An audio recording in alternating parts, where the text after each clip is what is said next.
Hi friends! Thanks for tuning in.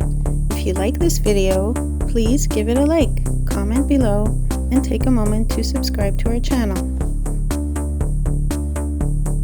Welcome to Erickson, British Columbia. This small community is located in the Creston Valley, just east of the town of Creston, along Highway 3. The area is part of the central Kootenay region and is surrounded by farmland, orchards, and the Selkirk Mountains.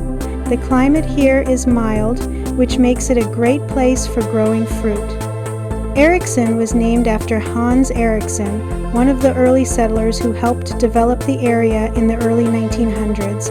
Over time, more families arrived and the land was cleared for farming.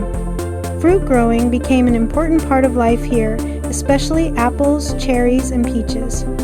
Erickson may be small, but it plays a big role in the agricultural life of the Creston Valley.